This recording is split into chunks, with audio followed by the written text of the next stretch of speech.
Mais en fait, on veut passer à un autre sujet différent qui affecte plus les Pakistan. J'ai pas vraiment suivi ça à 100%. Fait que je vais te laisser peut-être en parler plus des détails. Puis ça fait déjà quand même en bout. C'est certain que le Pakistan est encore, il y a encore des effets de ça, des inondations qu'il y a eu. Mais ça fait déjà quand même un bout que ça a commencé. Je pense que c'est déjà 3 semaines. En fait, au Pakistan, il y a eu vraiment des grandes inondations qui ont vraiment genre, enlevé la vie à des personnes, détruit beaucoup de biens, des biens, des édifices et tout. Ouais. Fait que les gens, d'après les minimums que j'ai lus, ça peut être relié au changement climatique. Ouais. Ben, c'est sûr que c'est relié au changement climatique. C'est plus l'ampleur des dégâts qui était impressionnant. Et moi, ce qui m'a marqué dans ça, c'est que le traitement qui a été fait dans les médias, là, c'est pendant peut-être 3-5 jours, Ouais. c'était comme la nouvelle. Ouais. Et puis après, ben, il y a eu comme la reprise de certaines villes par l'Ukraine qui est arrivée, et puis la mort de la reine Elisabeth. Et puis c'est comme si. Mais même pas 300 jours, je pense qu'il n'y en a vraiment pas parlé beaucoup. Là. Ouais, ça a peut-être traîné sur Twitter un jour ou deux, puis après ça, c'est peut-être ici dans l'Amérique du Nord, mais peut-être genre en Inde, au Pakistan, c'est parce que c'est là-bas que ça se passe. À côté, dans ces pays-là, peut-être ça traîne beaucoup plus sur Twitter, mais ici, presque rien. C'est ça, c'est que. On est juste passé à travers, comme si ça n'existait plus, mais ça, comme tu dis, ça fait encore beaucoup de dégâts. Je ne sais pas si c'est aussi gros, mais l'événement auquel je pense quand je compare ça, c'est le tsunami en Haïti. Ouais, ça c'est un autre type de catastrophe naturelle. Mais, ouais, mais en termes de dégâts, là, mais les tremblements, tu dis, hein? Ouais. Mais les tremblements en Haïti, ça fait plus de nouvelles. Oui, ça a vraiment passé. On s'en rappelle, c'était quoi en 2010, je pense? On s'en rappelle jusqu'à maintenant. Ça passait vraiment plus aux nouvelles qu'est-ce qui se passe au Pakistan. Ouais, en ce moment, il y a tellement de besoins en termes d'aide au Pakistan et c'est comme si ça avait disparu. Mais en fait, l'article qu'on a ici, là, juste parce que je connais pas beaucoup trop le sujet, parce que justement, on n'en a pas parlé du tout. On en a vu genre, ok, une ou deux journées, mais après ça, rien. Ça, ça a paru au Le Monde, c'est Le Monde, c'est français. Ouais. Puis, le 7 septembre, ça parlait genre au moins 1300 personnes ont été tuées. Les fortes précipitations ont fait suite à la sécheresse. Il y avait une grosse sécheresse, puis après ça, il y a eu la pluie. Puis c'était vraiment genre hors norme, c'était inhabituel. Moi, de ce que j'ai lu, c'est vraiment. C'était peut-être plus par les changements climatiques aussi, sur lesquels on regarde. Mais est-ce que tu penses que ça peut être provoqué par les changements climatiques, ces genres d'inondations? Pour moi, c'est sûr, parce que c'est des événements qu'on voit à des fréquences de plus en plus courtes. Ça, c'était peut-être un événement qu'on en voit 1 ou 10 ans, un truc du genre. Mais juste dans les 10 dernières années, on peut penser à plein d'événements qui ont eu, comment dire, en Chine, il y a eu d'énormes sécheresses. Oui, en Chine, en ce moment, il y a la sécheresse, oui. Juste, pendant qu'on parle de ça, il y a les feux de forêt en Californie et tout. Oh oui, même au Porto Rico, je pense, il y a un gros déluge là, en ce moment, là, parce qu'ils ont perdu l'électricité. En Espagne, il y a eu pareil des feux de forêt. En fait, l'Europe au complet a eu c'était une grosse calamité, c'est ça? Non, c'est quoi la chaleur intense? J'ai pas le terme en ce moment, mais je sais de quoi tu parles. Ouais.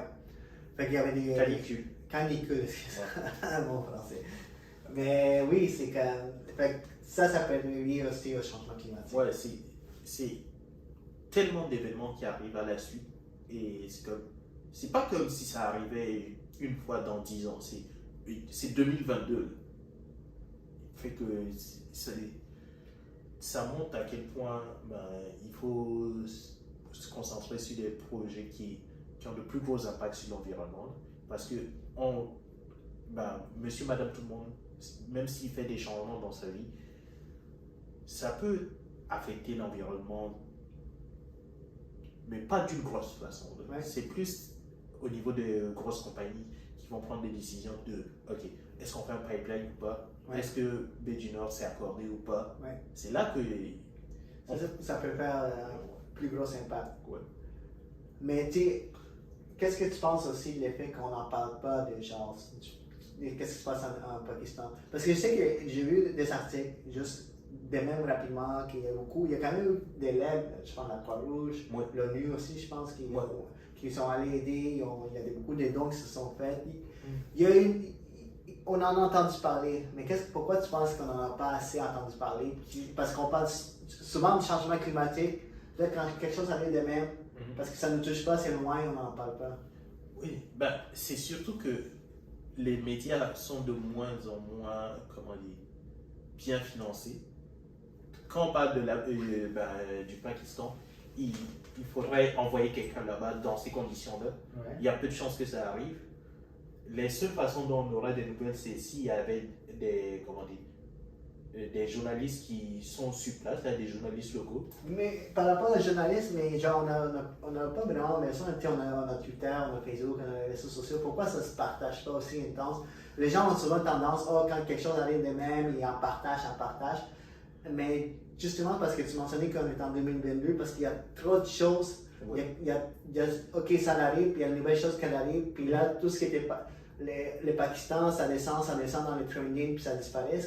Parce que on peut parler des journalistes. Les journalistes qui sont envoyés, les gens regardent moins la télé, ils ne sont pas vus, mais c'est aussi les personnes, les gens qui n'en parlent pas beaucoup sur les réseaux sociaux. Mais il y avait une place du journalisme qui était comme, OK, je vais faire le tri dans ces informations-là pour essayer de ressortir les trucs qui ont un gros impact. Et avant, il y avait une communauté autour d'un journal. Le Monde, quelqu'un qui lit Le Monde, il va voir qu'on parle des inondations. Mais maintenant, c'est que tout le monde va sur Twitter et il y a quelques gros visages qui attirent encore de l'attention sur les nouvelles. On peut parler de, je sais pas, Philippe DeFranco sur YouTube. Dans les médias plus traditionnels, Tucker Carlson, tout le monde le connaît. C'est même pas un journaliste, un chroniqueur. Ouais. Mais c'est des gens qui ont des spots à la télé, mais aussi il y a une présence sur les réseaux sociaux. Oui. Qui, justement, leur donne plus de popularité à la télé. C'est ça. Fait que quand, avant un événement de même arrivait, il y avait un référent qui va dire, OK, nous on est au Pakistan, voici on en parle. Oui, il y a une équipe des gens ou des gens juste sur ça, genre. Oui. Puis on en parle détaillement, on envoie des gens, puis après c'est la télé, là, c'était le show. Là. On envoie quelqu'un en Pakistan, puis le gars, il est dans l'eau, il est avec ses gars jusqu'ici, puis là il y a l'eau qui tombe, puis lui il est en train de parler, on n'entend pas bien, il y a du temps qui passe. C'est short time, comme ça, mais là, maintenant, c'est devenu une histoire de... On ne peut pas se permettre de faire ça, parce que les gens ne consomment plus les nouvelles de la même façon. Mais ça je comprends, mais pourquoi alors les gens comme toi et moi qui peuvent juste, ok, il y a des vidéos, parce qu'il y a Pakistan, il y a plein de gens qui prennent des vidéos qui se partagent. Comme je t'ai dit, ça peut être de ces côtés de la planète, c'est plus partageable, les gens sont là, en Inde, au Pakistan. Okay. Mais ici, pourquoi les vidéos ne sont pas pré-partagées au Pakistan? Je donne un exemple. Je pourrais me lever ce matin, décider que je veux parler du Pakistan et te texter sur le Pakistan. Ouais. Mais s'il y a un article de journal qui parle du Pakistan, plutôt que de te texter sur le Pakistan, je vais te texter l'article de journal et tu vas pouvoir voir ce qui plaît là-dedans. Il y a déjà du contenu qui est travaillé, il y a déjà des images. Je ne vais pas t'envoyer l'image d'un enfant mort pakistanais le matin. Mais tu peux tweeter sur ça. Qu'est-ce qui se passe au Pakistan quand il y a des inondations? Oui. Tu as besoin d'articles. Les gens vont peut-être en faire une recherche, ils vont les partager ton tweet. Mais qu'est-ce qui fait l'audience sur Twitter? C'est qui sont mes amis qui me suivent? Ouais. Si je ne peux pas te texter et puis t'envoyer ça en personne, que je le fasse sur Twitter, tu vas pas forcément vouloir le regarder plus. Tu vois ce que je dis?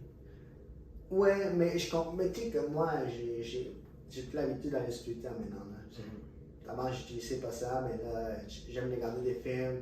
Puis là, il y a beaucoup de gens qui donnent des critiques, j'aime regarder les commentaires. Fait que quand ça trendait Pakistan, j'avais des gens qui commentaient dans le trending, hashtag Pakistan, qui parlaient du Pakistan, puis des inondations. Ils ne partageaient pas d'articles, pas de vidéos, il fait juste parce que ils en parlent, puis là, hashtag, puis là, plus les gens en parlent, ça monte. Je suis d'accord. Mais il n'y avait pas besoin de l'article. Des fois, il y avait une vidéo, parce qu'il y a plein de vidéos des gens qui prennent avec leur sel, ils les partageaient, puis là, ils écrivaient avec un texte. T'as pas besoin de.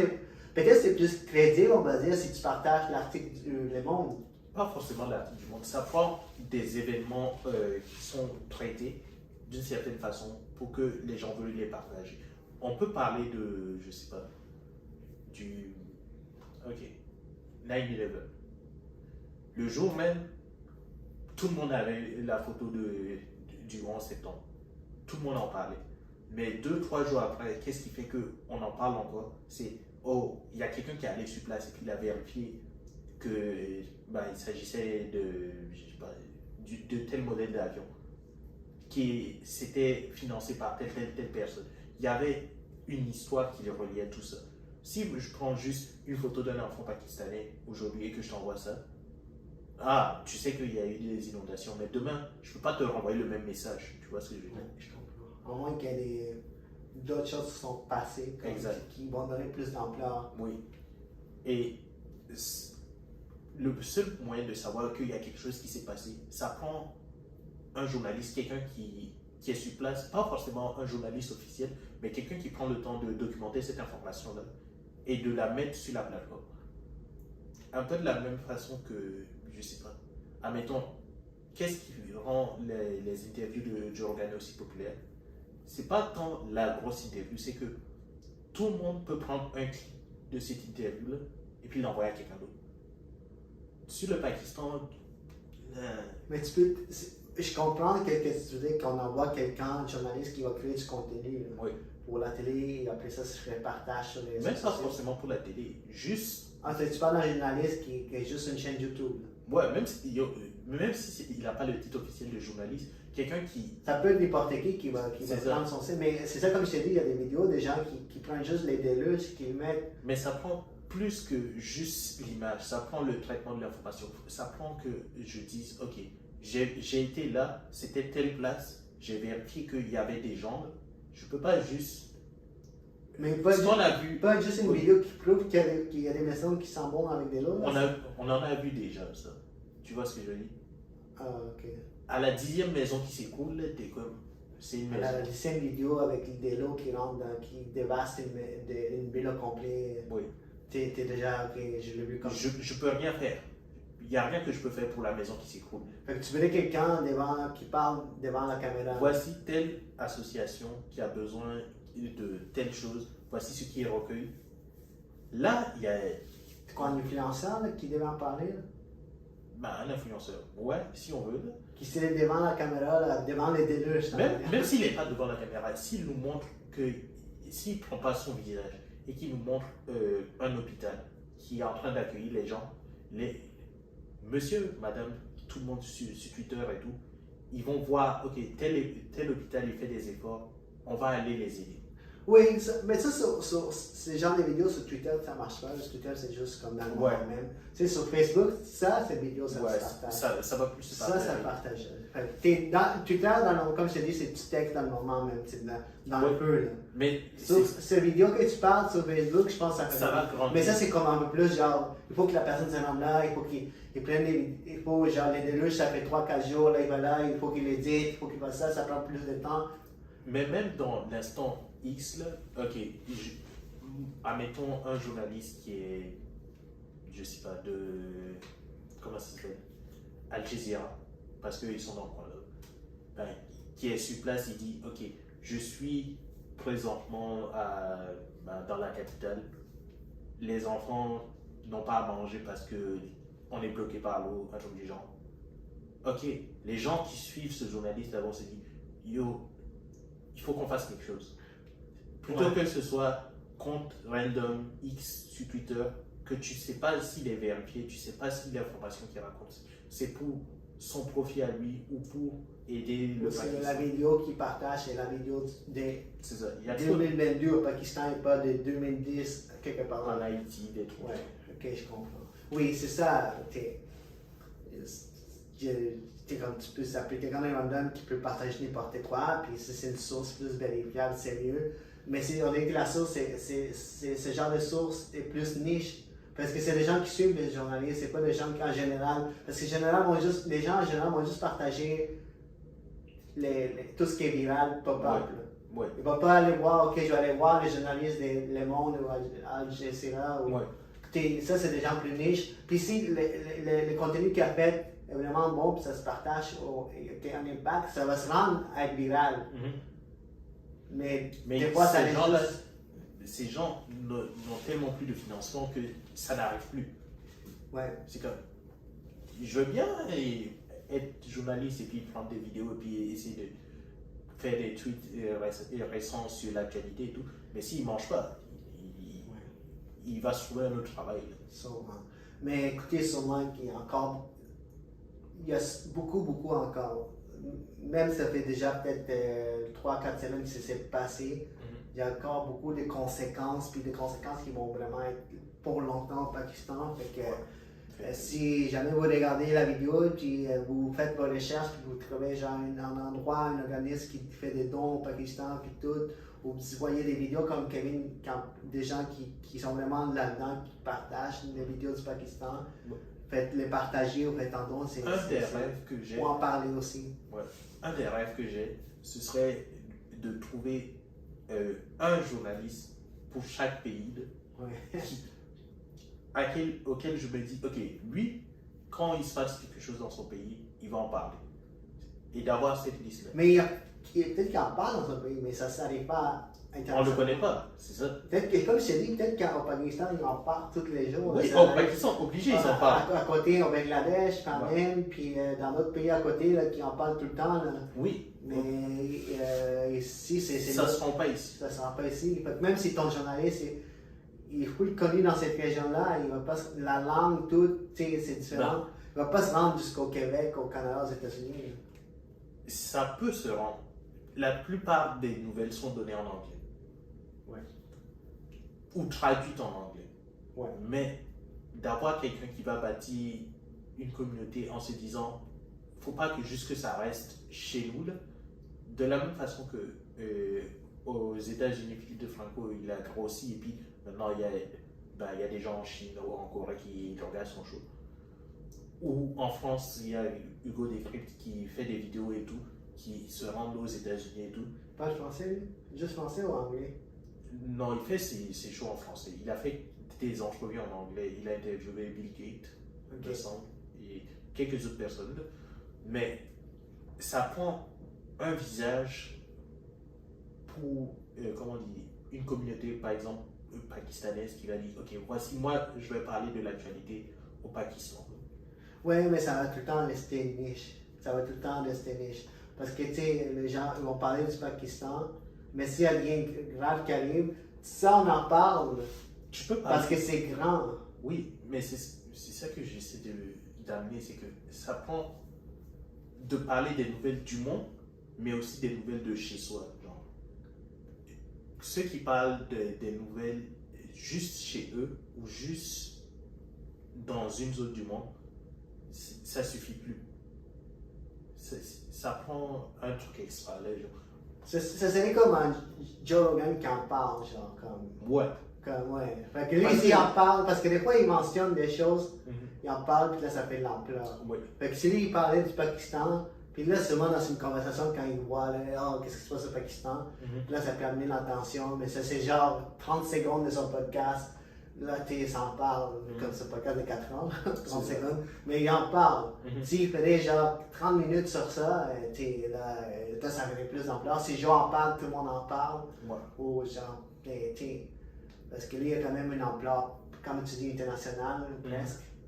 Mais oui, mais ce serait bien d'avoir des journalistes dans chaque pays qui auraient la même. C'est pas des journalistes, mais qui seraient un peu comme Joe qui en parle. C'est ça. Puis son contenu serait comme. S'ils sont capables de s'exprimer en anglais, sortirait de leur pays, leur contenu sortirait de leur pays. Ça crée une communauté plus ouverte au changement.